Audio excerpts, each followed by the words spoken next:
Hello, my friend. Today I will tell you another long-forgotten legend. Close your eyes and let the magic transport you to Middle-earth. Our journey begins.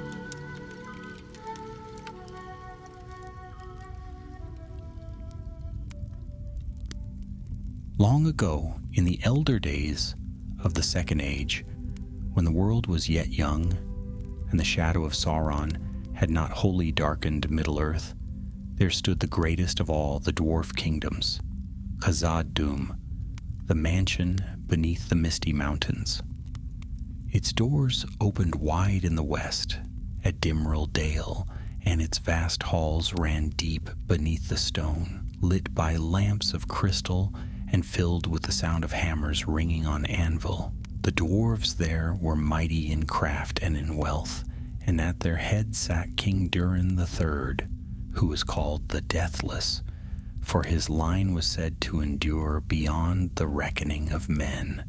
It was in those days that messengers came from the elves of Eregion, bearing gifts from their lord Celebrimbor, the greatest smith of that age. Among the treasures they brought was a ring, wrought in secret with powers unknown. It was said to strengthen the hands of craftsmen, to preserve the works of stone and metal against the wear of time, and to bring untold prosperity to the folk of Khazad-dûm. Durin received the gift with solemn thanks, for he was a friend to the elves of Eregion. Yet he knew not then that Celebrimbor's forge had been tainted by the guile of Sauron, who in fair disguise had taught the Gwaith y Myrdain the hidden arts of ring-making. Thus the ring that came to Durin's keeping bore with it a power neither wholly fair nor wholly foul, but one that could consume the heart of its bearer if wielded without wisdom. Still, in those first years, all seemed well. The dwarves grew in prosperity. New veins of mithril were uncovered, richer than any yet found. Jewels glittered from the walls of their halls, and the hammer song never ceased. The people praised Durin for his fortune, and many whispered that the ring was indeed a gift of the Valar themselves, sent to bless their king. Yet others, old counselors and cautious smiths, feared its gleam, saying, "Gold that shines too bright may burn the hand that grasps it." Durin listened but did not answer, for though his heart was noble and his will strong, even he felt the weight of the ring upon his finger.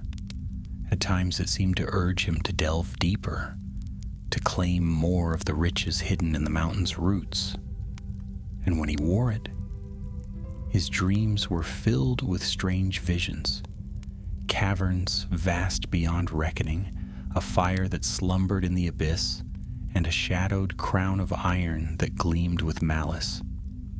One night, as he sat alone in his high chamber, Durin turned the ring upon his hand and pondered. The gold was wrought with cunning skill, set with a stone of strange clarity that caught the lamplight and turned it into many colors. If this be truly a gift of the elves, he thought, why then does it whisper to me so? Why does it stir the greed of my people and deepen their hunger for treasure? He remembered the warnings of his counselors, but he also saw the joy of his folk as they prospered, and so he resolved to guard the ring carefully, to use its strength only for the good of Khazad-dûm. Yet the first shadows of conflict had already begun to gather. In the deeps of the earth, where pick and hammer struck upon new rock, strange things were seen. A miner would vanish, leaving only a broken lantern upon the ground. Others spoke of voices echoing in the dark, calling them by name, though no companion stood beside them. Gems unearthed from hidden vaults seemed to glow with their own inner light, and more than one dwarf became possessive, guarding his find with a fierce and sudden wrath, quarrels broke out where once there had been fellowship. Durin, troubled by these tidings, summoned his most trusted companions. Balrog, son of Fundin, a warrior of unbending loyalty, Thrain the lore keeper, wise in runes and ancient tales, and Miriel Stonehand, a smith of great renown whose hammer was said to shape metal as if it were clay. To them he revealed his fear that the ring's gift might bear a hidden cost. "Friends," said Durin, his voice echoing in the firelit chamber, "Khazad-dûm thrives as never before, yet I feel the mountain stirs uneasily. Riches flow, but with them comes strife.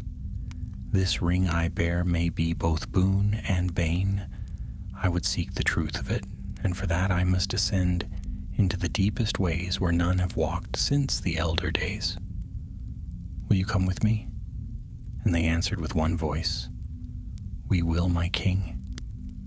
Thus began the secret venture of Durin into the dark heart of Khazad-dûm, a journey that would test his strength, his wisdom, and his very soul. The next morning they descended by hidden stairs into the roots of the mountain, carrying with them only what they needed: torches, axes, and hearts steadfast against fear. Behind them the gates of Khazad-dûm remained open, and above the sun shone golden upon the Dimril Dale.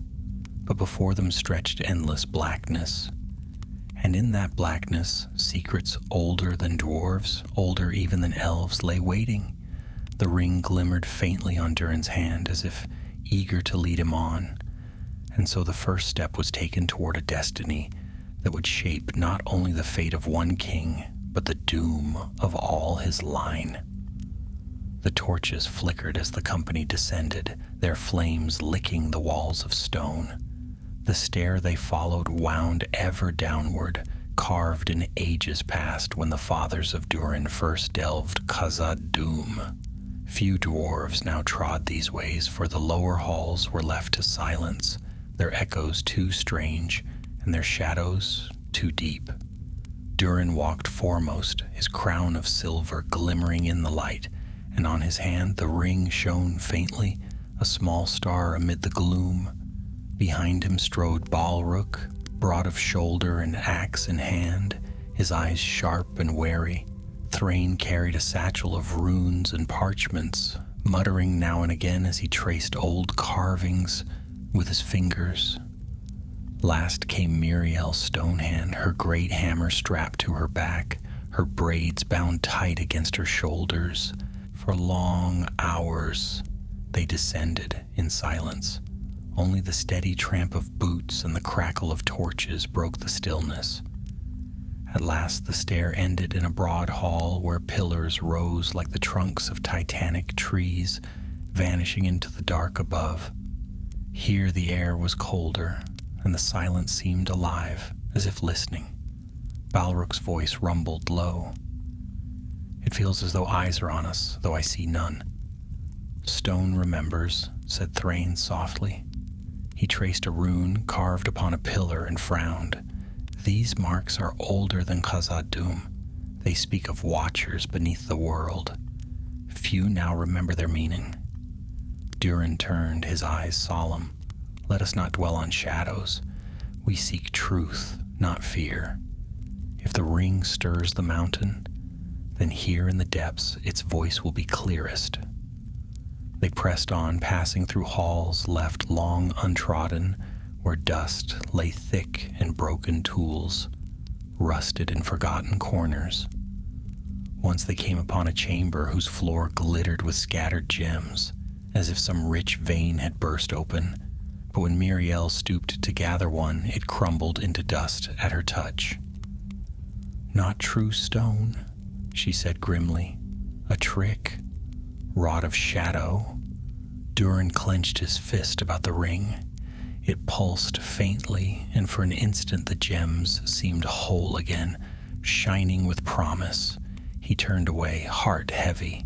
Further still they went, until at last they reached a passage narrow and steep, choked with rubble from some ancient fall. Beyond it, the air stirred faintly, carrying with it a scent of damp and something older, a faint, acrid tang that made the skin prickle. "We should not go further," Thrain whispered, unease clear in his voice. "The runes speak of fire and silence beyond this place. There are tales of things that sleep in the dark until greed wakes them." But Durin set his jaw. "My people prosper, yet discord grows. The ring lies at the heart of it. I will not turn back until I know the truth. If peril waits, I would face it rather than leave it lurking." Balrog raised his axe. "Then we go with you, my king." Together they cleared the passage, rolling aside stones until a gap yawned before them. Beyond lay a tunnel blacker than pitch. Their torches sputtered as they stepped inside, as though the air itself disliked the light. They had not gone far when faint sounds reached them, scrapes of metal, the echo of harsh voices. Balrog lifted a hand and the company halted. Out of the gloom ahead came a troop of orcs, their eyes glinting red, their armor dull and cruelly spiked. At their head strode a larger figure, helm crowned with horns, bearing a blackened spear. The orcs hissed and snarled at the sight of the dwarves. "Khazad filth," one spat. "The master has need of these depths. You shall not take them from us." Durin stepped forward, his voice ringing with the strength of kings. "This is Khazad-dûm, realm of Durin. No orc shall claim these halls, while I yet draw breath. Begone, or taste dwarven steel." The leader of the orcs laughed, a harsh sound like stones grinding. "You wear it," he sneered, his gaze fixed on Durin's hand. "One of the master's gifts. It is his already, though you clutch it now. You cannot fight him, you cannot even fight us." At that, Balrog roared and charged, his axe flashing in the torchlight. The clash rang loud in the hollow tunnel. As steel struck steel, Miriel swung her hammer, shattering shield and bone alike, while Thrain muttered runes of warding that blazed briefly against dark arrows. Durin himself fought at the forefront, his blade biting deep into orc hide. Yet even as he struck, he felt the ring stir upon his finger. Power surged, lending strength to his arm, making his blows fall heavier, but along with it came a whisper in his mind, urging him to take, to conquer, to crush utterly, until nothing opposed him. With a final cry, he drove his sword through the orc leader's chest. The creature toppled, shrieking, and the rest fled yelping into the dark. Silence fell once more, broken only by the labored breathing of the dwarves. Durin looked at his companions. Balrog's arm was bleeding from a deep cut. Miriel's hammer was dented, and Thrain's face was pale, yet all still stood, grim and steadfast.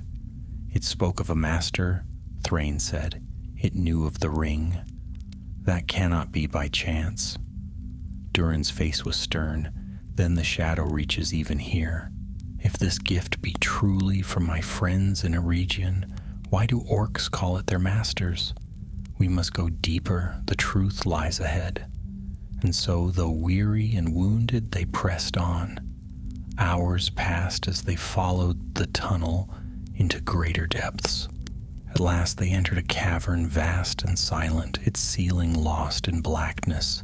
Strange crystals jutted from the walls, glowing faintly with a pale light, as though the stone itself breathed. At the far end, a great fissure split the ground, and from it came a faint heat. Durin approached, his torch held high. He peered into the chasm and saw nothing but a red glow deep and far below. The ring on his hand burned suddenly hot, and for an instant he saw a vision, flames roaring, wings unfurling, and eyes like coals glaring up from the abyss. He staggered back, heart racing. Miriel caught his arm. "What did you see?" Durin's voice was low. "Something vast, something sleeping. It stirs because of this ring. As they stood in dread, a voice rang suddenly through the cavern, clear and fair, yet filled with sorrow. "King Durin," it said, "son of a noble line, you stand upon the edge of doom. The ring you bear was wrought with the counsel of one who serves only himself. Cast it away, or all you love shall be consumed." From the shadows stepped a figure robed in gray, tall and slender. His hair gleamed like silver, and his eyes shone with the light of the stars. He was an elf, though none of them knew his name. Durin raised his sword in alarm, but the elf lifted a hand. "Fear me not. I bring warning, not war. You have walked close to the fire that even now stirs in its sleep. If you cling to that ring, it will waken and Khazad-dûm will fall." The words hung heavy in the still air. Durin's companions looked to him, waiting. The ring pulsed on his hand, warm and insistent, as if defying the elf's counsel. Durin's brow furrowed, torn between pride, duty, and the gnawing whisper of the golden band. The cavern seemed to tremble faintly, as if the mountain itself awaited his choice. The elf's words lingered in the cavern, their echo rolling like distant thunder across the walls of stone. The company stood frozen, their torchlight flickering against the crystals. Durin's grip tightened on his sword, though his heart wavered. Never before had an elf entered these forgotten ways, and none had spoken to him with such grave certainty. "Who are you?" Durin demanded at last, his deep voice resounding. "And why do you come unbidden into the halls of Khazad-dûm, speaking doom and riddles?" The elf lowered his hood, revealing a face both stern and fair, ageless in its sorrow. "My name is lost in the tongues of dwarves," he said, "but among my people I am called Elrond of Lindon. Long have I watched the works of the Gwaith y Myrddin, and long have I feared the shadow that walks unseen among them. The ring you bear, O king, is not what you believe. It was wrought with the hand of Celebrimbor, yet guided by a will far darker." Thrain stepped forward, his hands trembling as he held his parchments. "He speaks truth," he whispered. "The runes of old warned of gifts tainted by guile, and the orcs we fought, they named it their masters. I feared it might be so." Durin's face darkened, but his pride was strong. "You say this ring is poisoned, yet it has brought my people prosperity beyond measure. The mines yield more than ever before, our halls shine with wealth, and Khazad-dûm thrives. Would you have me throw such fortune away upon a stranger's word?" Elrond's eyes burned with urgency. "It is no true fortune. It is a lure. Already you have seen its cost. Quarrels among your people, greed that blinds, shadows that stir, and beneath us lies fire, ancient and hungry. If you feed it with pride and gold, it will wake, and all your halls will become its tomb." The cavern groaned faintly, a low rumble that sent dust trickling from above. Balrog shifted uneasily, his axe raised as though the mountain itself might strike. "My king," he said, "I am no lover of elves, but even I feel the truth in his words. I saw your hand glow with strange fire when you struck the orcs. That was no dwarven strength alone." Durin turned sharply, his gaze heavy. "You doubt me?" "Nay," Balrog said, bowing his head. "I doubt the ring." Miriel Stonehand spoke next, her voice steady but grim. "I am a smith, and I know true craft from trickery. This ring is fair, aye, and wrought with skill beyond compare, but it is too perfect, too eager to bend to your will. True stone resists the hand that shapes it. Only false gems gleam without flaw. I fear this gift is more snare than blessing." Durin's chest tightened. To hear his closest companions speak so filled him with unease. The ring pulsed again, warm and insistent, whispering in the back of his mind. They would take me from you. They fear your strength. Hold fast and none shall oppose you. He clenched his teeth, fighting the urge. Then he faced Elrond once more. If what you say is true, why did the elves give me this ring at all? Do you call your own kin treacherous? Elrond's expression grew pained. Celebrimbor was deceived. He forged the rings with noble intent, believing them gifts of preservation and power. But his teacher, Anatar, was none other than Sauron, the great deceiver. In secret, he made the One to rule them all. The 7 you dwarves received, the 9 that went to men. All are bound to his will. Already he seeks to claim them. Do you not see? When the orcs spoke of their master, they meant Sauron. At the name, even the stones seemed to shiver. Durin's heart thundered. He had heard whispers of this dark lord rising again in the east, but to learn that his ring was bound to such a foe struck deep.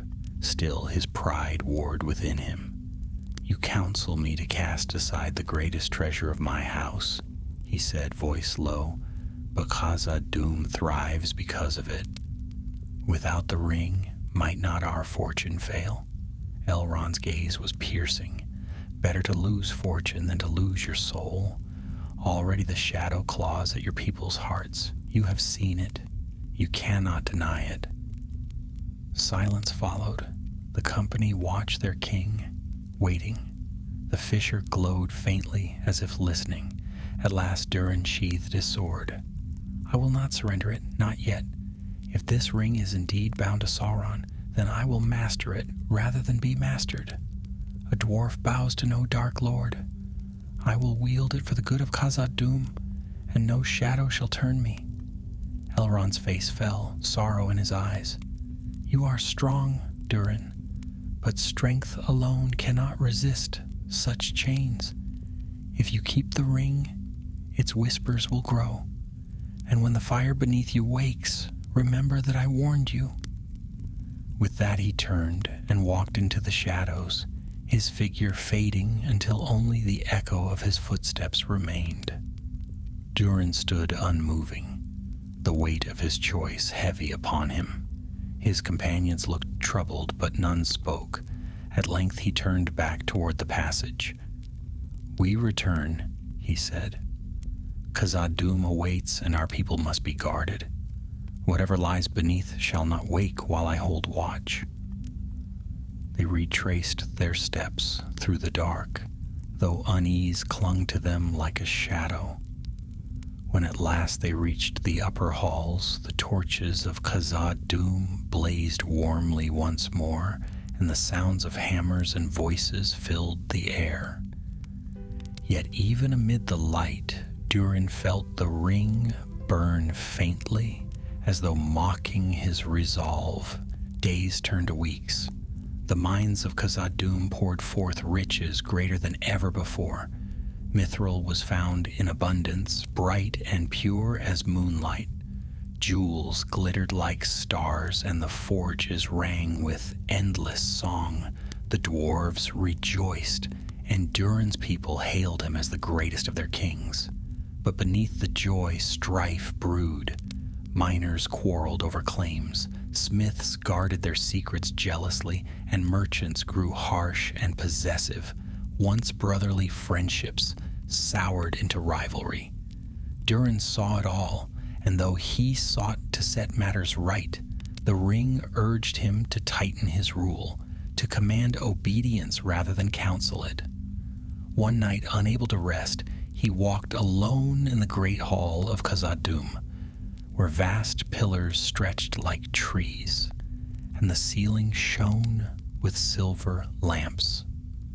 There, at the center, stood a mirror of polished stone in which he often gazed to gather his thoughts. As he looked, the ring glimmered, and in the mirror he saw not his own reflection, but a crown of iron, black and terrible, upon his brow. Behind him flames roared, and his people bowed, not in love, but in fear. He staggered back, heart pounding, yet even as dread filled him, another voice rose within. This is power. This is destiny. With the ring, you could make Khazad-dûm unassailable. No elf, no man, not even Sauron himself could take it from you. Claim it fully, and all shall be yours. Durin fell to his knees, pressing his hand to the cold stone floor. I am king, he whispered fiercely, but I am no servant of shadows. Still the ring pulsed, and the mountain seemed to echo with a faint, fiery breath. And deep below, in the abyss, where no dwarf dared tread, something vast stirred in its sleep. The days that followed were restless ones in Khazad-dûm. Outwardly the kingdom thrived. Caravans rolled through the western gates carrying bars of mithril, jewels, and worked treasures that dazzled even the elves of Eregion. The sound of forges and laughter echoed through the halls. Yet beneath the surface, Durin could sense the unease. Miners bickered over who had rightful claim to new tunnels. Fist fights broke out in the market over payments of silver. Even children quarreled more than they once had, snatching at trinkets and refusing to share. Durin tried to mediate disputes, as any good king would, but he could feel the ring weighing on his judgment. Its voice grew more insistent, especially when tempers flared among his people. Do not waste time with counsel, it whispered. Command them, rule with strength, and all will obey. Sometimes he resisted. Other times, to his shame, he found himself raising his voice, silencing quarrels not with reason but with threat. His subjects obeyed, yet he saw the unease in their eyes. The joy of prosperity was curdling into fear. It was during this uneasy season that strange tidings reached him. Balrog, ever vigilant, brought word of disturbances in the eastern deeps. Miners swear they've heard drums, faint but steady, echoing from the abyss. Some say shadows move where no torch reaches. Others speak of fiery glimmers far below. I have doubled the guards, but unease spreads. Durin frowned, his thoughts darkening. He remembered the fissure, the glow, the vision of wings in the abyss. He had not spoken of it since that day, but now he feared it was no dream. Send no more miners into those tunnels, he ordered. Seal the shafts. If there is danger, we must not wake it. Balrog inclined his head. As you command. But fear grows, my king. Whispers travel swifter than truth. Not long after, Thrain came to him bearing runes inscribed on a tablet of black stone, unearthed during the clearing of a collapsed passage. The symbols were jagged, older than Khazad-dûm itself. These are warnings, Thrain said, his voice hushed. They speak of a fire spirit bound in the deeps. Long ago, the fathers of our fathers sealed it away. To wake it is to invite ruin. Durin's hand clenched upon the ring. He felt its heat grow at Thrain's words, as though it resented the tablet's warning. And yet, Durin muttered, the ring calls us deeper. It promises endless riches if we but follow its lead. Thrain's eyes sharpened. Do you hear yourself, my king? You speak as though the ring itself had voice. Cast it aside before it masters you. But Durin's pride flared. I am master of my own will. No ring rules me. Still, when Thrain departed, the doubt lingered like a shadow. One evening, as the golden lamps burned low, Miriel's stone hand sought out the king. She was blunt, as ever, and spoke without preamble. Durin, I have seen your hand shake when you wield the ring. I have seen your eyes burn when your people quarrel. I tell you this plain, if you do not master that thing, it will master you. I have struck gold that bent like wax in the forge, and I know corruption when I see it." Durin sighed heavily. "You speak truth, friend, yet what would you have me do? If I cast it away, will not my people curse me for losing our prosperity? The mines yield as they never did before." "Prosperity built on poison is no prosperity at all," she said. "I trust you, Durin, but I do not trust the ring." Durin looked at her, torn between pride and fear. "Would you have me throw away the gift of the elves and shame my house before all Middle-earth?" Muriel's gaze was steady. "Better shame than ruin, but the choice is yours alone." She turned and left, leaving Durin alone with his thoughts. He sat in silence, the ring glimmering faintly in the lamplight, whispering still. That night a cry rang out in the lower halls. Durin rushed with his guard to find a group of miners huddled in terror near a collapsed shaft. One among them babbled of a shadow, vast as a hall, of a burning gaze that pierced the dark, of a voice like thunder that called his name. "He lies," another miner insisted, though his face was pale. It was only the earth shifting. Stones fall and men see what is not there. But as Durin stood among them, he felt the stone tremble faintly underfoot. A deep, steady thrum, like the beating of a buried drum. The miners looked to their king in fear. Durin raised his voice, steady and commanding. "Go back to your homes. None shall speak of this until I have learned the truth. Spread no tales of shadows or fire. Do you hear me?" They nodded, bowing, but their eyes were wide with dread. Durin turned away, his heart heavy, for in the silence that followed, he knew the drums had not been the earth alone. Something stirred indeed. In the days that followed, Durin found himself haunted by dreams. He saw Khazad-dûm aflame, its pillars shattered, its halls filled with ash and smoke. He saw his people fleeing through broken gates, pursued by fire with wings, and always on his hand the ring glowed bright, as if mocking him. He awoke each time in a sweat, his fist clenched tight, the whisper still in his ears, "Use me. Take all that lies beneath. I will give you power to conquer shadow and flame alike." Durin grew restless. His counselors urged caution, yet the ring promised certainty. At last, unable to bear the torment, he summoned his 3 companions once more, Balrog, Thrain, and Muriel, to speak plainly of what must be done. "We cannot leave this unanswered," Durin told them. "Something stirs in the deeps, and the ring lies at the heart of it. We must descend again, and this time find the truth of the shadow." Thrain shook his head. "To go again is folly.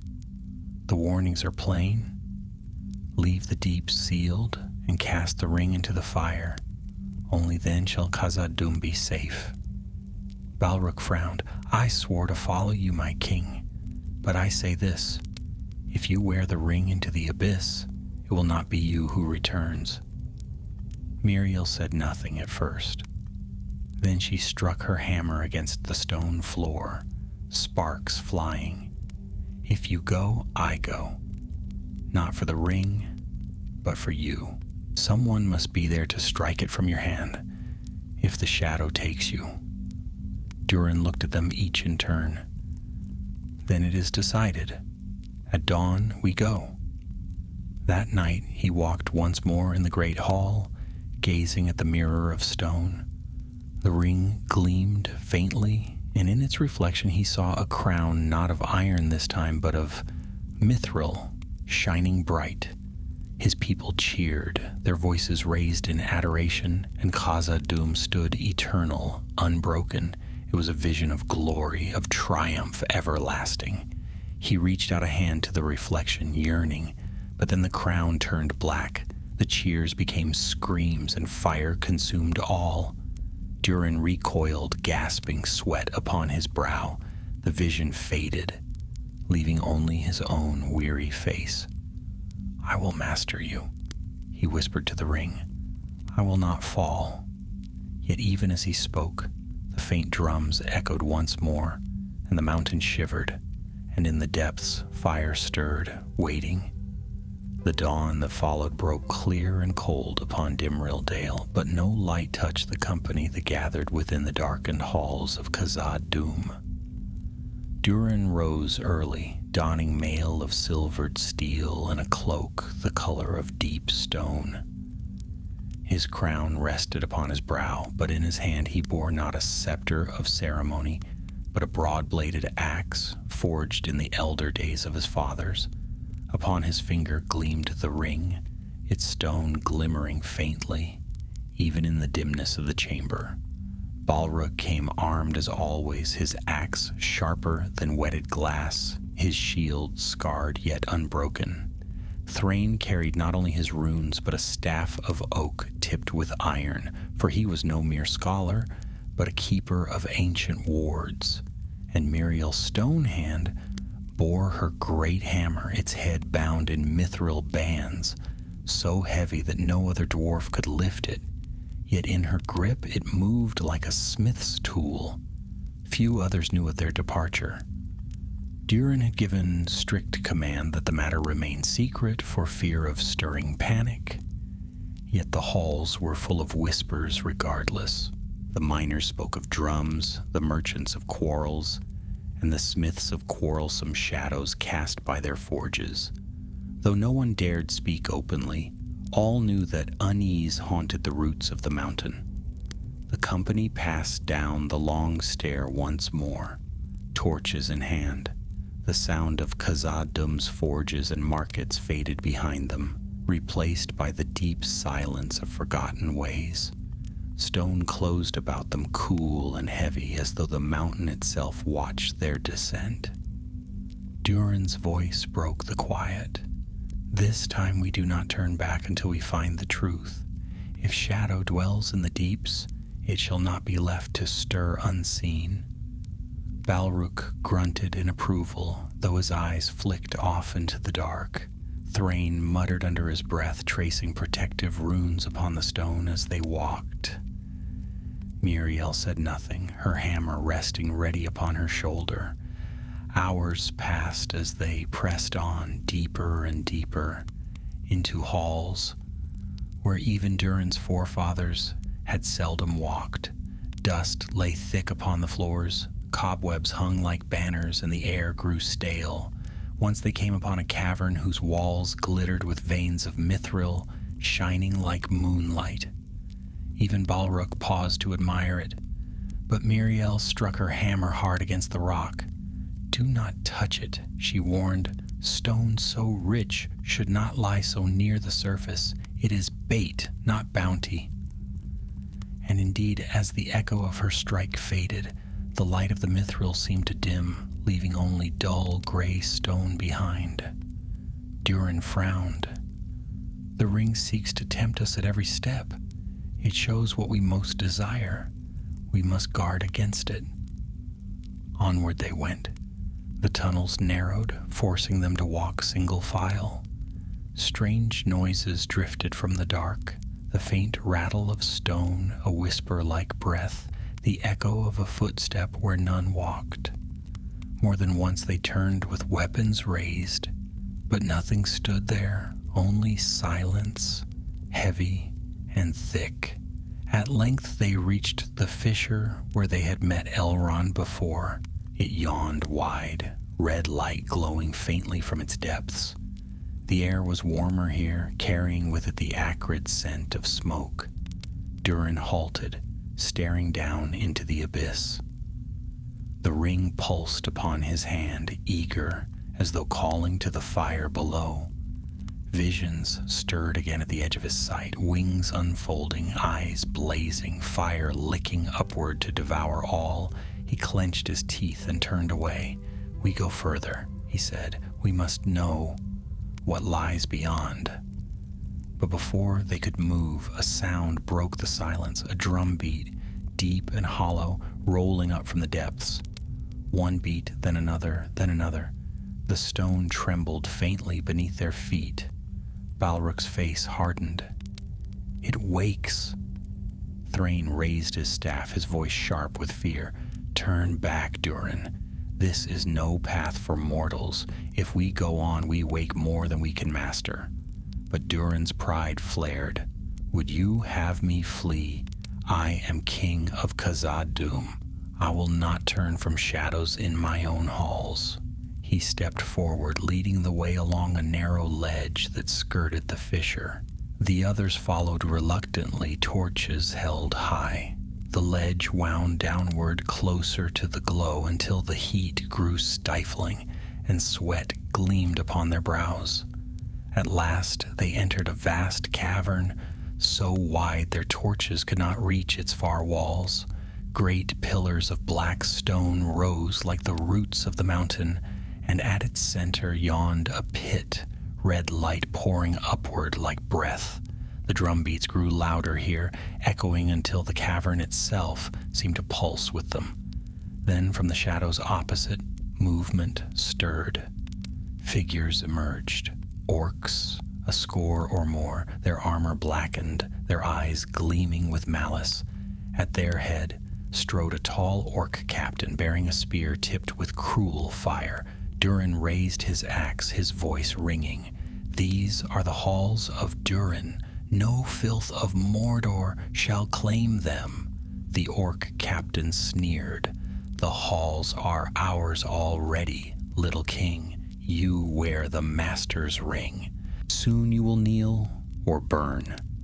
With a roar, the orcs charged. Balrog met them head-on, his axe cleaving through helm and bone. Miriel swung her hammer in great arcs, shattering shield and flesh alike. Thrain stood back, chanting runes that blazed against the darkness, warding their flank. Durin himself fought at the forefront, his axe striking with unnatural force. The ring burned upon his hand, lending him strength, filling his mind with the exultation of battle. Yet with every strike, the whisper grew louder. "Crush them, slay them all, take their strength for your own. None can withstand you." Durin's eyes burned as he fought, and even his companions glanced uneasily at him. His blows fell heavier than any dwarf's should, and his roar echoed louder than steel. The orcs faltered, fear in their eyes. At last the orc captain fell, his spear clattering upon the stone. The survivors fled, howling, vanishing into the shadows. Silence fell, broken only by the sound of Durin's labored breath. Balrog lowered his axe. "We have won, for now." But Thrain's voice was grim. "The orc spoke true. The ring binds you, Durin. I saw it in your eyes. You cannot fight it forever." Durin did not answer. He stared into the pit at the cavern's heart. The glow rose stronger now, the heat oppressive, and from deep below came not only drums, but a voice, a low rumble, wordless yet full of wrath.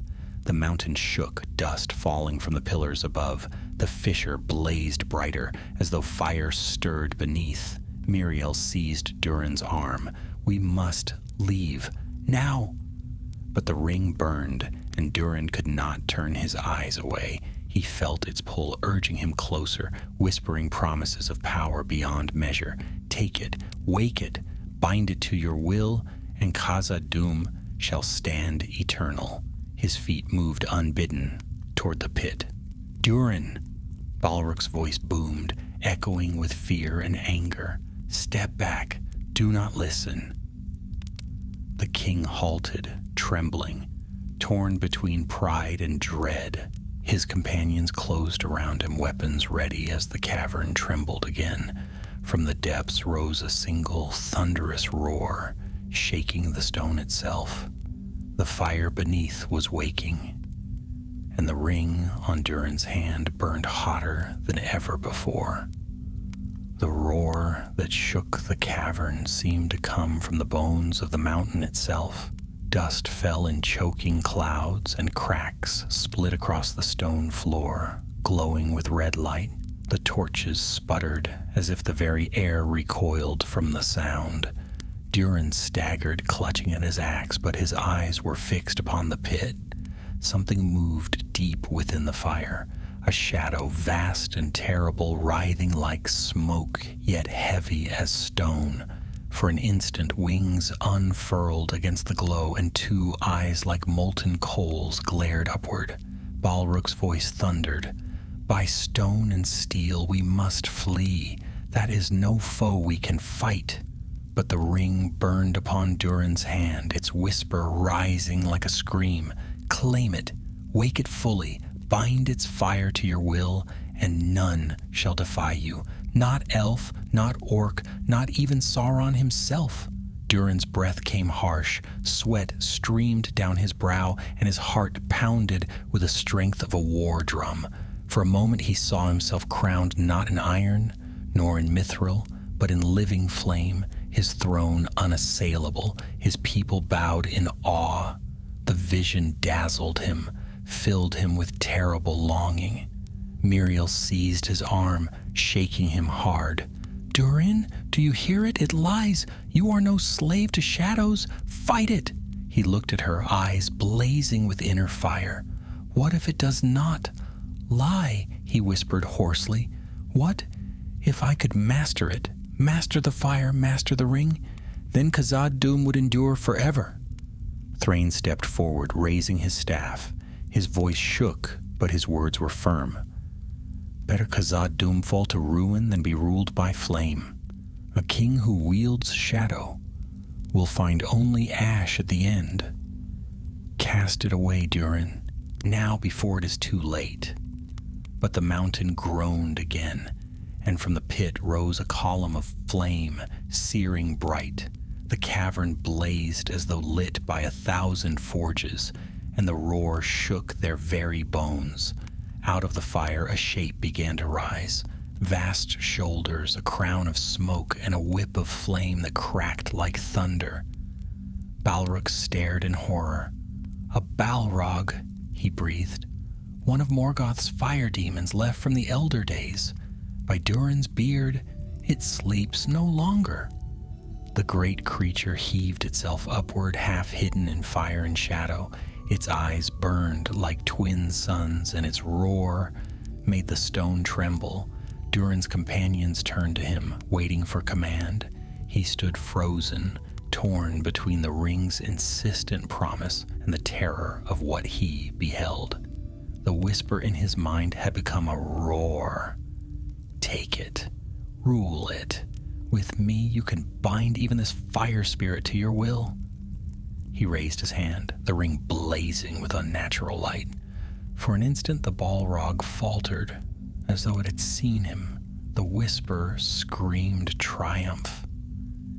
"Yes, it heeds you already." But then the Balrog roared louder still, the sound of mountains splitting, and its gaze locked upon Durin. In that moment he felt not mastery, but the weight of an ancient hatred. No dwarf, no elf, no man could bind such a thing. It was older than his line, older even than the ring itself. Durin staggered back, gasping, and the vision of fire and crowns shattered like glass. "Retreat," he shouted. "Back, now!" Balrog was the first to move, raising his shield and bellowing as he led the way toward the ledge. Miriel and Thrain closed around their king, dragging him from the pit's edge.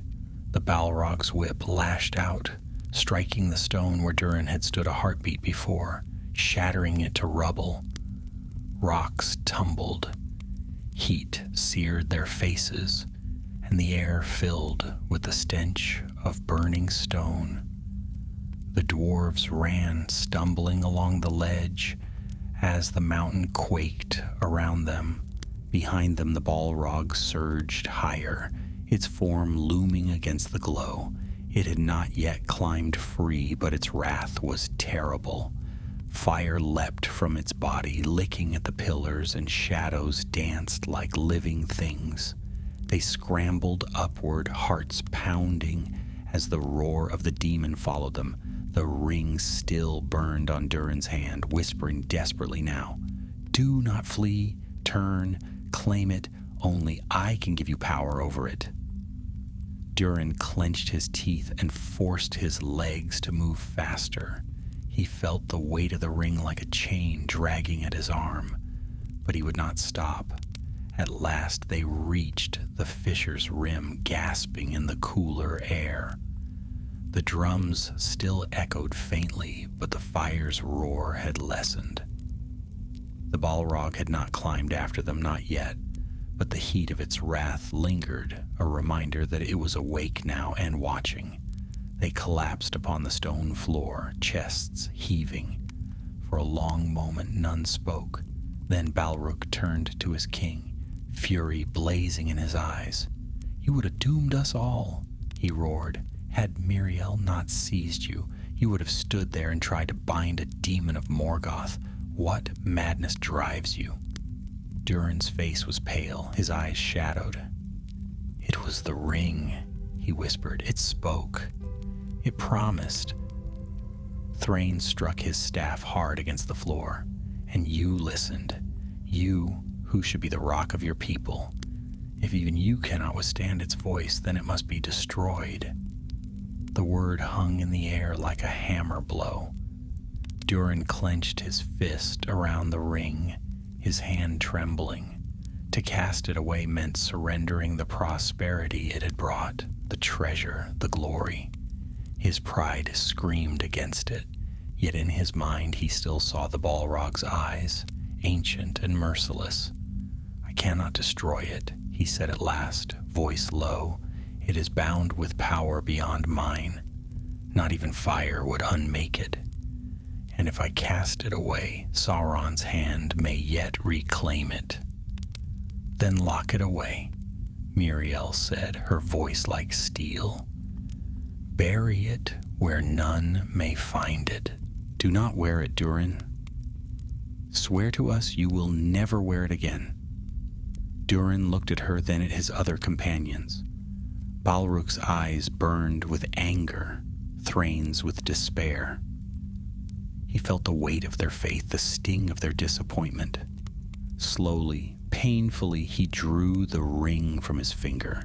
The air felt suddenly cooler, his mind clearer, though his heart ached with loss. The stone upon the ring dulled, its light fading as though resentful. "I swear," he said, his voice heavy with sorrow, "never again shall I wear it upon my hand. It shall be sealed, guarded, hidden, where no shadow may find it." Relief flickered in his companion's eyes, though unease remained. For even unwearing, the ring still gleamed faintly, as though it slept, waiting. They rose, weary but alive, and began the long climb back to the higher halls. The drums faded as they ascended, but the memory of fire clung to them. When at last they returned to the light of Khazad-dûm's forges, the people hailed them, unaware of what had transpired below. Durin smiled faintly and raised his hand in greeting, but not the hand that bore the ring, that he kept hidden beneath his cloak. And though he had sworn never to wear it again, deep within his heart the whispers lingered. The days following their return from the abyss were uneasy ones. Outwardly, Khazad-dûm prospered still. The forges rang, the markets bustled, and caravans departed heavy laden with silver and gems. Yet Durin carried a secret, heavier than any treasure. The Balrog had stirred, and though it had not yet climbed into the upper halls, its fire was awake. He alone with his 3 companions knew the truth. In his private chamber, Durin set the ring upon a stone pedestal carved with runes of warding. Thrain himself etched the sigils with painstaking care, his hands shaking as he worked. When it was done, the ring lay there, its stone gleaming faintly in the torchlight, as though mocking its prison. "Better it were buried deep where none could find it," Thrain muttered, eyeing it with distaste. So long as it rests in this hall, temptation lingers. Durin shook his head. If it were cast into the earth, who can say it would not find its way back into darker hands? Here it shall be guarded, where my line may watch over it. Balrog growled. And if your line fails, if one day another Durin wears it again, thinking he can master what you could not? A heavy silence fell. Even Muriel, usually steadfast and plain-spoken, said nothing. Durin felt the sting of Balrog's words, yet his pride bristled. "My house shall endure," he said at last. "We are not so weak as to fall prey to shadow. Let it be guarded. That is my will." His companions exchanged uneasy glances, but did not press him further. Weeks passed. The ring lay sealed behind stone and rune, and Durin kept to his oath. He did not wear it, though sometimes he found himself standing before the sealed door, staring at the runes, his hand twitching as if to reach for it. At such moments he forced himself to turn away, though his dreams remained filled with fire and whispers. Despite the oath, the ring's shadow seemed to seep into the kingdom. Strife among the miners worsened. Brothers quarreled over veins of ore, and more than once blood was shed in secret tunnels. Merchants became greedy, haggling with bitterness, hoarding wealth with locked chests. Even the laughter of children seemed sharper, tinged with envy and spite.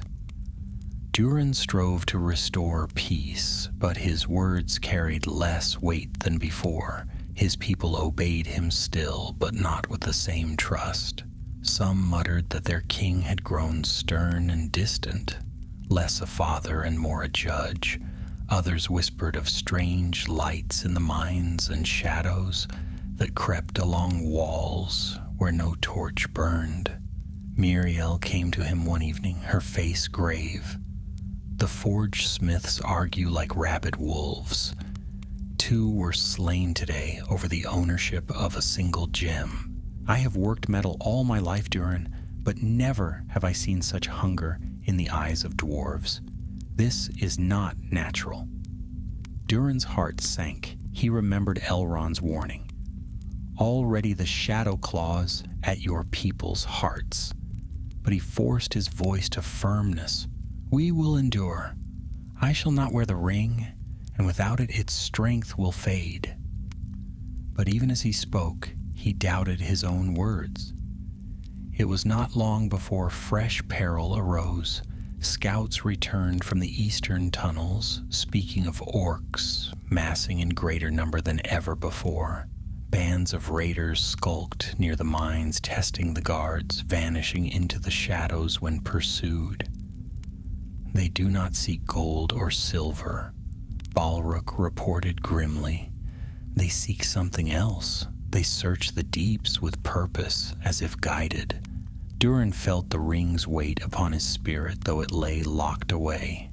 "They hunt for it," he said softly. "Sauron knows where it rests, or at least guesses. He will not stop until he has it." Thrain's face was pale. "Then you must do what should have been done from the first. Destroy it, if such is possible, or carry it far from Khazad-dûm so his hand cannot reach it." But Durin shook his head. "It is bound to us now. To cast it away would be to cast away our heritage. No, it will remain here, guarded. So long as my house stands, Sauron shall not claim it." His words were brave, yet his companions exchanged troubled glances. One night Durin walked alone through the vast hall of Khazad-dûm, the stars of Mithril set into the ceiling glimmering above. The sound of water from the great cistern echoed softly, soothing in its constancy. He paused before the mirror of polished stone once more. The ring was not upon his hand, yet still the reflection wavered. He saw his people gather before him, their eyes shining, not with trust, but with hunger. Behind them fire rose, devouring all, and upon his own brow gleamed that same terrible crown of flame. Durin closed his eyes, whispering aloud to the empty hall, "I swore to guard them. Why then does every path I choose lead to ruin?" The whisper came again, faint but clear, though the ring was locked away. "Because you refuse me. Take me again, and all will bend. The Balrog, the orcs, even Sauron himself. Only with me can Khazad-dûm endure." Durin shuddered, his fists clenched, and for a moment he nearly turned toward the sealed chamber. But then he heard another sound. Faint footsteps, steady and deliberate. Turning, he saw Miriel approaching, her hammer across her back. She stopped a few paces from him, her eyes sharp. "You were listening to it again," she said quietly. Durin's shoulders sagged. He did not deny it. "How can I not? Even locked away it calls to me. It is a voice I cannot silence." Miriel stepped closer, lowering her voice. "You are strong, Durin. Stronger than any I know, but no strength can silence such a voice alone. You need not carry this burden without us. Trust us. Let us bear it with you." Durin looked at her, eyes weary. "And if even you fall to its whisper, then we fall together," she said simply. "Better that than to let you be devoured by it alone." Her words struck him with more comfort than he expected. For a moment the whisper faded, and he stood in silence, feeling the weight lessen. "Thank you," he murmured. But the respite did not last. Soon after, word came that the orcs had broken through into one of the lower mines. A band of dwarves was slain, their bodies left desecrated. Panic spread, though Durin commanded silence. He armed his warriors and led them himself into the lower halls. The battle was fierce, echoing through stone corridors. Orcs fell in droves, but more came, pressing from the dark. Balrog fought like a lion, his axe cleaving with each stroke. Thrain's wards blazed, shielding the dwarves from arrows. Miriel's hammer crushed through armor and bone alike. Durin himself fought at the front, his axe dripping black blood. Even without the ring, his strength was great, yet he felt its absence like an ache, a hollow space that cried to be filled. Each time an orc blade struck close, the whisper rose again. "Wear me, use me, with me, you cannot fall." He resisted, though his heart pounded with the effort. He fought with all the fury of his people until at last the orcs broke and fled into the shadows. The dwarves cheered, but Durin felt no triumph. His hand burned as though the ring were still upon it, calling him. Later, as he sat in his chamber, his armor dented and his axe bloodied, Balrog entered without ceremony. He slammed his axe down upon the table. "My king," he said, his voice hard, "we cannot go on like this. The orcs will come again in greater numbers until we are overrun. And still you refuse to destroy the ring. Why?" Durin's temper flared. "Because it cannot be destroyed. It was forged with craft beyond ours, bound with power greater than mine. Do you think I have not tried? Fire will not harm it. Hammer cannot break it. Even mithril shatters before it. What would you have me do, Balrog?" Balrog's eyes blazed. "Then let it be cast into the depths. Let the Balrog take it if need be. Better that than for it to sit in our halls whispering and poisoning us all." Durin surged to his feet, anger boiling. "Do not speak of what you do not understand. It is mine to guard, mine to bear. I swore it, and I will not break faith with my house." Silence fell, sharp and heavy. Balrog's jaw clenched, but he said no more. With a stiff bow, he turned and left. Durin sank back into his chair, his head in his hands. He was weary to the bone, yet the whisper still filled his thoughts. "You are king," it said softly now, almost tender. "You are Durin, the deathless. None shall master you. Take me, and all shall bow. Without me, you will fall, and your people with you." And for the first time, Durin felt his resolve falter. Durin did not sleep that night. He sat alone in his chamber, the torches burning low, their light flickering across the stone walls. His axe lay beside him, still stained from battle, and into the silence he heard every creak of the mountain. The ring was sealed away, yet its voice lingered in his thoughts, sometimes faint as a whisper, sometimes sharp as a command. He remembered Elrond's warning, "Cast it away, or all you love shall be consumed." He remembered the Balrog's fiery eyes glaring from the abyss, and he remembered the prosperity that had flowed into Khazad-dûm since the ring's arrival. Prosperity his people praised him for, even as discord gnawed at their hearts. At dawn, Thrain entered, his face drawn with weariness. He bowed, but spoke without ceremony. "The orcs gather again. Our scouts say they march in hundreds. Sauron presses his hand against us, for he knows the ring lies here." Durin rubbed his brow. "I know." Thrain set down a tablet of stone covered in runes. "I have searched the oldest records, the tales of the First Age. None speak of a way to unmake such a ring. But there are words of binding, runes that can dull its voice, weaken its reach. With them, perhaps it can be hidden so deep that even Sauron cannot sense it." Durin leaned forward, interest flickering in his weary eyes. "And you can work this binding?" "With time," Thrain said. "But time is short. If the orcs break through again, we may have none." Durin rose, his resolve hardening. "Then we will buy you the time you need. Balrog and Miriel will lead the guard. I will stand with them. Forge your runes, Thrain. Seal the ring so deep that even the whispers cannot find me." Thrain bowed, though worry still darkened his face. "Do not falter, my king. Even sealed, it may yet seek you." The days that followed were a storm of battle. Orcs poured through the eastern tunnels, more than ever before, their drums echoing through the deeps. The dwarves fought bravely, axes flashing, shields splintering beneath the assault. The halls rang with a clash of steel, the cries of the wounded, the roars of victory and despair.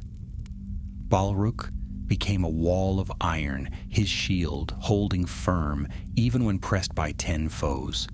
Miriel's hammer struck like thunder, scattering orcs before her. And Durin, at the heart of the battle, fought with the fury of his house. Yet always as the fight raged, he felt the ache of the ring's absence. Every wound, every cry of pain, every faltering step made the whisper rise again. "Take me. With me none shall fall.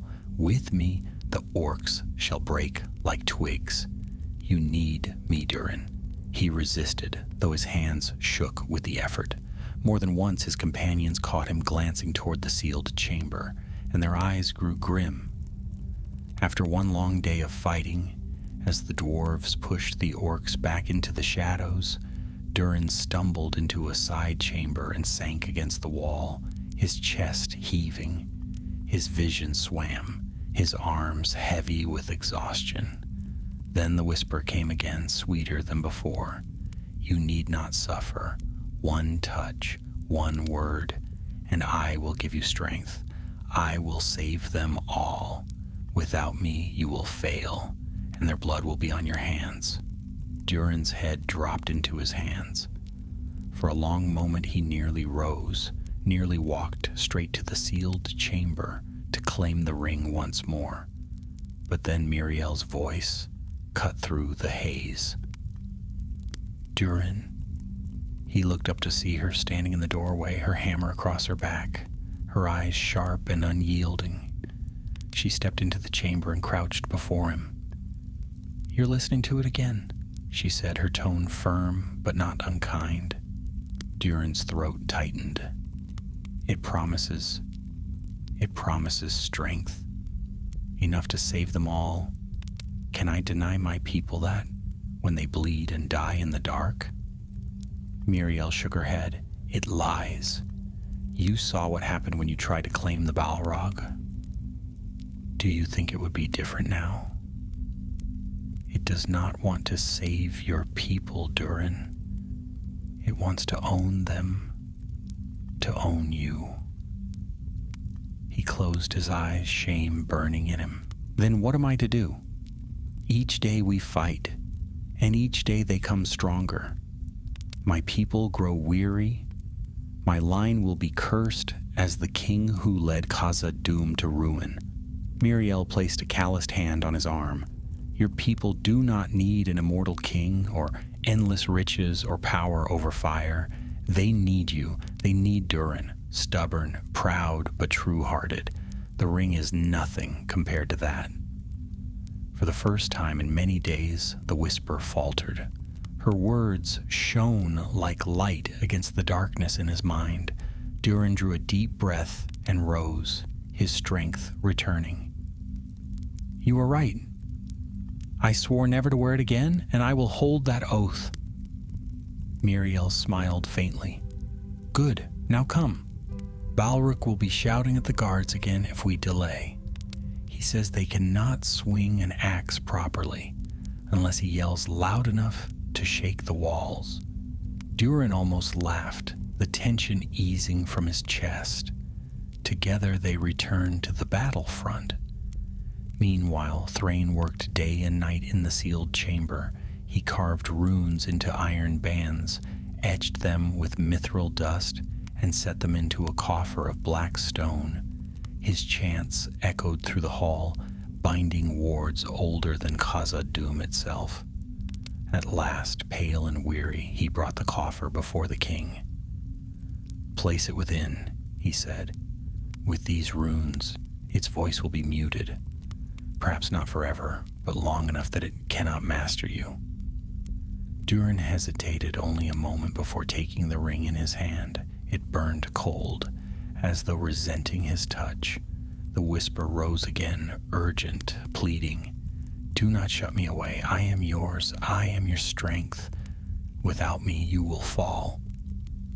He gritted his teeth and forced it into the coffer. The runes flared briefly, and then silence fell. For the first time since he had received it, the whisper was gone. Durin exhaled, his shoulders sagging. "You have done well, Thrain. May the runes hold."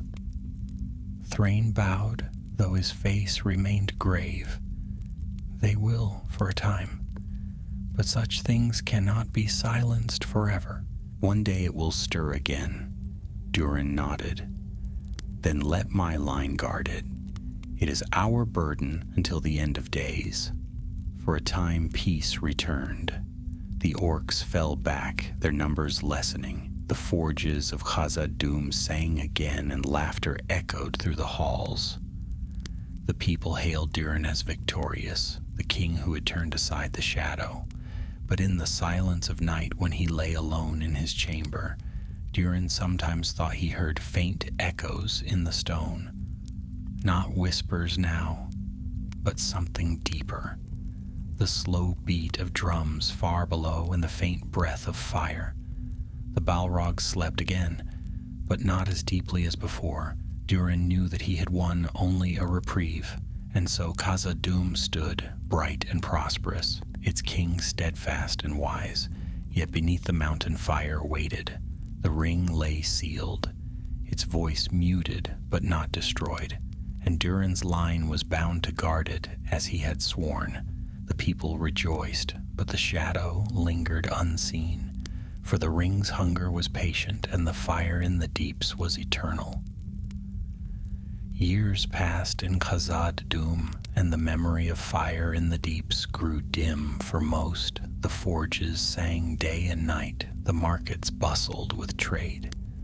and mithril poured from the mountain in such abundance that the dwarves boasted no wealth in Middle-earth could match theirs. To the elves of Eregion, and even to men of far lands, the name of Durin the Deathless was spoken with awe. Yet though his people flourished, the king himself carried a shadow within. He kept his oath, never wearing the ring again. It lay sealed in the black coffer, its voice muted by Thrain's wards. But Durin often felt its presence even through stone. A weight upon his spirit, a hunger waiting to be fed. He could not forget the roar of the Balrog, nor the sight of eyes burning like suns in the abyss. At times he walked alone in the deepest halls that were yet safe, listening to the silence. Always he thought he could hear the faint thrum of drums far below, steady as a heartbeat. It was a sound no one else claimed to hear, yet it haunted him.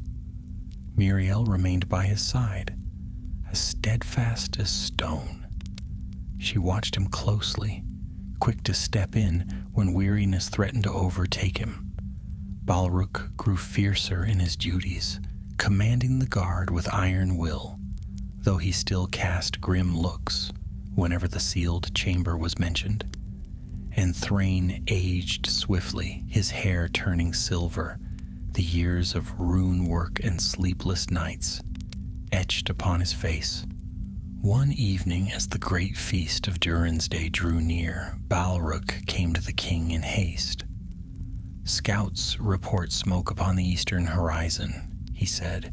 "The orcs stir again, not in small bands this time, but in armies. They march with banners black as pitch, and their drums carry the mark of Mordor. Sauron moves in force." Durin's heart clenched. The years of reprieve had ended. He summoned his council, and together they spoke long into the night. Some urged retreat to the upper halls, to seal the lower gates and let the orcs burn themselves against the mountain. Others demanded battle to drive the enemy back before they could root themselves. Through it all, the sealed chamber seemed to press upon Durin's thoughts. He could almost feel the ring stirring as if it sensed the approach of Sauron's hosts.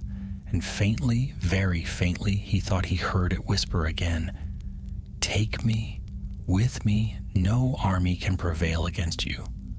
Without me, Khazad-dûm will fall." Durin slammed his fist upon the stone table, startling the council into silence. "We will not turn to shadows for salvation. Khazad-dûm shall stand by the strength of its people. Prepare the defenses. Let the orcs come. They shall find only death at our gates." The council bowed, and orders were sent. The forges roared louder than ever, crafting arms and armor. Runners carried messages to every outpost. The halls buzzed with grim purpose. The first assault came swiftly. Orcs poured into the eastern tunnels, their drums echoing through the deeps. Torches flared, black banners unfurled, and the clash of steel rang as battle was joined. Balrog led the vanguard, his shield raised high. "Khazad Aimenu!" he roared, and the dwarves answered with a thunderous cry. Axes rose and fell, cleaving through the enemy ranks. The halls ran red with blood, the stones slick beneath their boots. Durin himself strode into the fray, his axe flashing in the torchlight. Though age had begun to touch him, his strength remained great, and none could withstand his fury. At his side fought Miriel, her hammer striking like a forge mallet, scattering foes with each blow. Yet the orcs were countless. For every one that fell, two more seemed to surge forward. The dwarves held the passages with courage, but the press was relentless. In the midst of the battle, Durin felt the ache of the ring again, the hollow space where its power might have filled him. Arrows grazed his armor, blades struck his shield, and still the whisper rose, One touch, one word, and all this will end. You could sweep them aside like chaff. He gritted his teeth, forcing the thought away, but he saw doubt in the eyes of his warriors, saw fear gnawing at their hearts. How long could they hold without greater strength? At last, after long hours, the orcs fell back, their dead littering the tunnels. The dwarves raised a weary cheer, though it was hollow, for they knew it was but the first of many assaults. When the wounded were carried away and the dead laid out in solemn rows, Durin retreated to his chamber.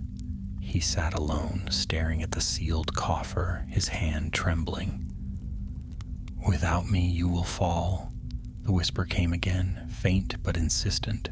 Durin closed his eyes, the weight of kingship pressing heavy upon him. "I will not," he murmured aloud. "I will not break." But Sauron's hand was not idle. Each day brought new assaults, stronger and fiercer. The orcs came with siege engines of iron, with fire that scorched the stone, with creatures twisted by shadow that howled in the dark. The dwarves fought bravely, but their losses grew. Balrog returned from one battle with his shield shattered, his arm bleeding. "We cannot hold like this," he said grimly. "Not without aid. We must call upon the elves of Eregion or even the men of Númenor." Durin hesitated. To call for aid was to admit weakness, to show that Khazad-dûm could not stand alone. But pride could not outweigh truth. "Send messengers," he ordered. "Let them know we stand against the shadow. If they have honor, they will answer." The messengers departed, but days turned to weeks with no word in return. The elves had troubles of their own, and Númenor's gaze was far upon the seas. Khazad-dûm stood alone. One night Durin walked again through the empty halls, weary beyond measure. He paused before the sealed chamber, the runes glowing faintly upon the door. His hand rested against the cold stone. "Just once," he whispered, "only once, to drive them back, to save my people." The whisper stirred eagerly. "Yes, only once. With me the orcs will flee in terror. With me your people will live. None need ever know." His fingers traced the rune lock, trembling. The wards flared, faintly resisting, but his will pressed against them. One word, one choice, and the ring would be his again. "Durin." The voice behind him was quiet, steady.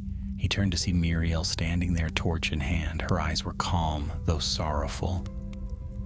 "You were about to open it," she said. Durin's chest heaved. He could not deny it. "My people suffer. They die in the dark. Am I to stand by while they fall, when salvation lies within reach?" "Salvation?" Miriel's voice sharpened. "That is no salvation. You know it. You swore never to wear it again, and you meant it. Do not let despair turn oath into dust." Durin's shoulders sagged. "What if I cannot hold? What if my strength fails?" Miriel stepped closer, her gaze fierce. "Then let us hold you. You are not alone, Durin. We stand with you. Balrog, Thrain, all your people. Trust us as we trust you." Her words struck deep, cutting through the ring's whisper. Slowly, with effort, Durin drew his hand back from the runes. The wards dimmed again, their glow steady. "You have saved me once more," he murmured. Miriel's lips curved in the faintest smile. "Not saved, reminded. Even kings need reminding sometimes." They stood together in silence, the whisper fading once more into the depths. But even as Durin turned from the sealed chamber far below the mountain, the Balrog stirred. Its eyes opened, its fire burned hotter, and its hatred smoldered. The ring's hunger might be muted, but the fire in the abyss had been awakened, and it would not sleep forever. And though Durin had resisted again, the shadow's patience was endless. The months that followed were dark and heavy upon Khazad-dûm. The orcs did not relent. They came in waves, their drums booming endlessly through the stone, their fires choking the air of the tunnels. The dwarves fought bravely, yet each battle left more of their kin fallen. The once proud halls grew quieter, laughter fading, replaced by whispers and fear. King Durin stood at the heart of it all, weary but unbending. He bore no ring upon his finger, yet its absence felt like a wound that would not heal. Often he caught himself reaching toward the hidden chamber, as though drawn by invisible chains. Each time he stopped himself, but the effort left him weaker, more drained. Balrog watched him closely, as did Miriel and Thrain. They spoke little of the ring now, for the battles consumed their strength, but the unspoken fear lingered between them. They knew the oath Durin had made, and they feared the day his resolve might falter. One night, as the orcs launched yet another assault upon the eastern gates, the king led his warriors into battle. The halls blazed with torchlight, steel clashed upon steel, and the air filled with the stench of blood. Durin's axe rose and fell, cleaving through orc after orc. His arms ached, his breath burned in his chest, but still he fought. At his side, Balrog roared like a storm, his shield raised high. Miriel's hammer rang against armor, breaking it like clay. Thrain's runes glowed upon the walls, warding against fire and shadow. Yet the orcs pressed harder than ever. They had brought beasts twisted by foul craft, great hulking creatures with hide like stone and strength enough to shatter doors. The dwarves fell back step by step, their line bending, the gate shuddering under the blows. Durin's heart thundered. He felt the weight of his people's lives upon him, heavier than any crown. And in that moment of despair, the whisper came again, faint but sharp as a dagger. Now, only now, take me and all will be saved. Without me, Khazad-dûm burns. He staggered, his axe wavering. His eyes darted toward the deeper halls, toward the place where the ring lay sealed. Balrog's shout cut through the roar of battle. Hold fast, Durin, do not yield. Durin drew a shuddering breath, forcing his mind back to the present. He raised his axe once more and struck, felling a beast with a blow that split its skull. His warriors rallied, shouting their king's name, and the line held. At last, with a final cry, the orcs broke and fled into the dark, their drums fading. The dwarves cheered weakly, but Durin felt no triumph. His arms hung heavy, his spirit hollow. He had resisted again, but barely. When the wounded were tended and the halls made silent, Durin sat alone in the council chamber. Miriel entered, her face streaked with soot, her braids singed from battle. "You almost gave in," she said bluntly. Durin's eyes closed. "Yes." "You cannot keep this up," she pressed. "Every battle, every loss, it pulls at you. One day you will falter, and then all will be lost." Durin slammed his fist against the table. "What choice do I have? If I cast it away, Sauron may yet claim it. If I wield it, I risk becoming his thrall. Tell me, Miriel, what king's choice is this? To guard poison or to drink it and hope it does not kill me?" Miriel's gaze softened, though her voice remained steady. "A king's choice is never easy, but you are not alone. Trust your people, trust us. We will hold Khazad-dûm without the ring." Durin looked at her, the lines of weariness deep upon his face.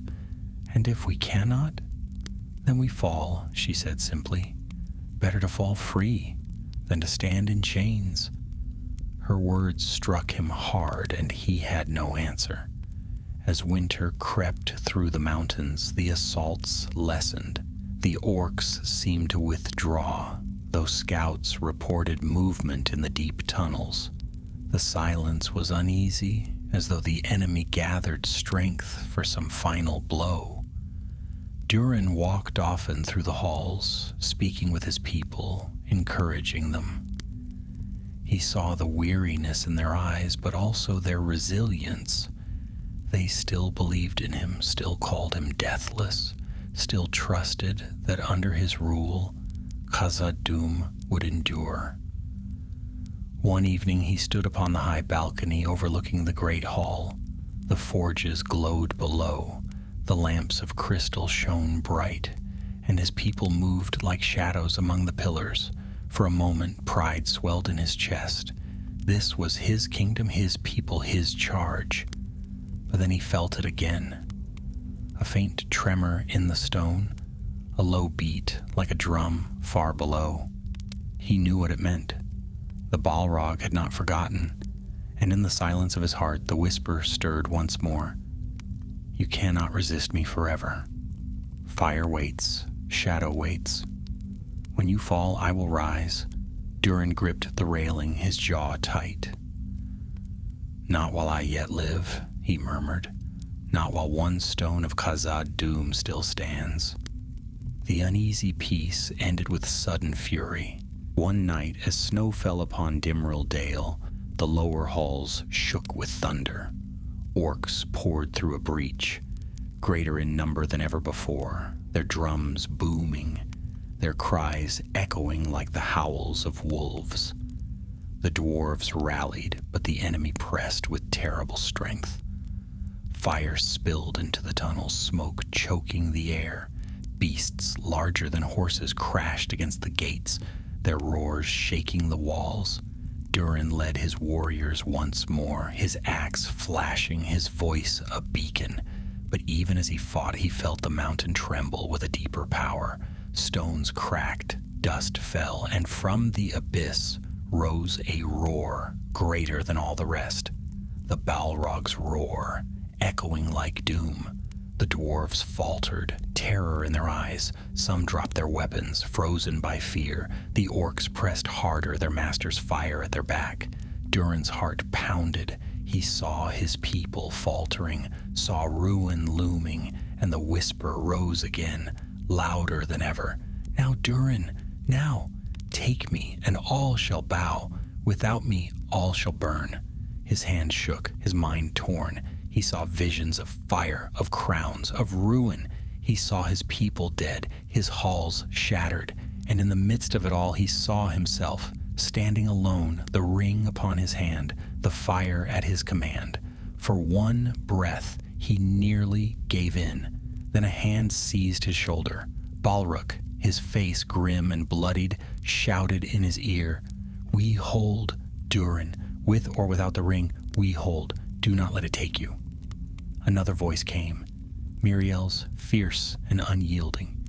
"Your people need you, not it. Fight, Durin, fight as yourself." And then Thrain, weary but resolute, raised his staff and cried aloud a rune of warding. The walls blazed with light, pushing back the shadow for a moment. Their voices cut through the roar, through the whisper, through the fire. Durin drew a deep breath, his vision clearing. He raised his axe high and roared with all the strength of his house. "Khazad-i-Menu." The dwarves answered, their courage rekindled. With renewed fury they struck, driving the orcs back step by step. The battle raged on, the halls trembling with fire and steel, and though the Balrog stirred below, it did not rise that night. At dawn, the orcs fled, their dead littering the tunnels. The dwarves stood bloodied but unbroken. Durin looked upon his companions, Balrog, grim but unbowed, Miriel, her hammer blackened with soot, Thrain, his face pale but his eyes bright. He knew then that his people's strength did not lie in the ring, nor in the treasures of the deeps. It lay in them, in their stubborn hearts, their unyielding courage, their faith in one another. The whisper lingered still, faint but persistent. But Durin set his jaw and turned away. He would resist as long as he drew breath. Yet in the depths, the Balrog waited. Its fire had been stirred, and its hatred was eternal. The halls of Khazad-dûm stood in uneasy silence after that night of fire and battle. The orcs had fled, leaving the tunnels littered with their dead, yet no dwarf felt triumph. The people moved about their duties quietly, their eyes shadowed with fear. They had heard the roar that shook the mountain, the roar no orc could make. Rumors spread like smoke that a beast of fire dwelt below, that the earth itself had risen against them. King Durin walked among them, his shoulders heavy but his head unbowed. He spoke words of courage, of stone that endures, of forges that never sleep, and his people listened, for they loved their king still. Yet in their eyes he saw the question none dared to voice. What stirs in the dark beneath us? In the council chamber, the truth was spoken at last. Balrog, Miriel, and Thrain stood before him, weary and grim. "The Balrog is awake," Thrain said, his voice hollow. "It stirs and watches. Though it has not climbed, it will not sleep again. The ring has woken it, and one day it will rise." Balrog slammed his fist upon the table. "Then we must leave the deeps, seal the lowest halls. Let none pass where its fire waits." Miriel nodded. "We cannot hope to fight it, not with all the axes in Khazad-dûm." Durin looked at them, his heart torn. To seal the deeps was to abandon wealth beyond measure. Mithril veins lay there, treasures unmatched in Middle-earth. His people had built their pride upon that wealth. To turn from it would wound their spirit, perhaps even break it. Yet he remembered the fire, the eyes of the Balrog, the despair that had nearly driven him to the ring. Pride would not save them. At last he spoke, his voice steady. "The deeps shall be sealed. Let no dwarf set foot there again. We will endure without them. Better to lose gold than to lose our souls." Balrog bowed his head. "It is wisdom, though bitter." Thrain's eyes softened with relief. May it be enough? So it was that the deepest halls of Khazad-dûm were abandoned. Gates of stone were raised, sealed with runes of warding. The miners grumbled, the merchants fretted, but Durin's word was law. Slowly, the unrest faded, replaced by the stubborn resolve of his people. For a time peace returned. The orcs, driven back by their master's wrath, did not assault the gates again. Trade flowed once more, laughter returned to the markets, and the forges blazed with renewed life. The memory of the battles grew dim, and many began to believe that the shadow had passed. But Durin knew better. He walked often to the sealed doors, laying his hand upon the cold stone, listening to the silence beyond. Sometimes he felt a tremor, faint as breath. Sometimes he thought he heard the echo of drums. The fire below was patient, but it was not gone. And still, though muted, the ring whispered in his heart. One evening, as the sun set crimson upon the peaks, Durin gathered his 3 companions in the high hall. The lamps burned softly, casting long shadows across the stone. "My friends," he said, his voice low, "I have borne this burden long, but it is not mine alone. The ring cannot be destroyed, nor can it be cast away. It will outlast me. And so I charge you, when my time ends, guard it well. Pass the oath to my heirs. Let it never again be worn. Let it never fall into the hand of Sauron. This is the duty of Durin's line." Balrog's jaw tightened. "And if your heirs fail? If pride or greed takes them?" Durin's eyes grew heavy. "Then all we have fought for will be lost." A silence fell, At last Miriel spoke. Then we will see that they do not fail. We will remind them as we reminded you. Durin's lips curved in the faintest smile. I can ask no more. Thrain raised his staff and with solemn words bound their oath to stone and steel. The runes flared, sealing their promise for all time. The years passed and Durin grew older. His beard turned silver, his steps slowed, though his spirit remained strong. The people still called him Deathless, and songs of his reign were sung in every hall. Yet he knew that no dwarf is truly without end. His time would pass, as all must. One winter's night he sat alone in the great hall, gazing upon the stars of Mithril set in the ceiling. The forges hummed in the distance, the waters whispered in the deep cistern, and in the stillness he felt again the faint beat of drums far below. He closed his eyes, weary but at peace. I have kept my oath, he murmured. I did not fall. The whisper stirred faintly as it always did, promising power, promising eternity. But Durin only smiled, and for the first time the whisper seemed small. When dawn came, the king was found in his chair, his axe beside him, his eyes closed, as if in gentle sleep. Durin III, the Deathless, was gone at last. The ring remained, sealed in its coffer, guarded by oaths and runes. His heirs took up the burden as he had commanded. Khazad-dûm prospered still, its glory unmatched. Yet the shadow lingered in the deeps, and the ring's hunger was never quenched. For the fire waited, and the whispers endured.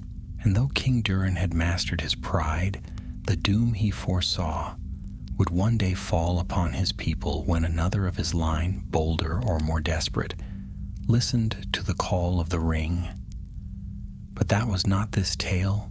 This tale was of Durin III, who bore the burden of shadow, resisted the whispers of the ring, and chose his people over pride. And so his name endured, bright as Mithril, even beneath the weight of darkness.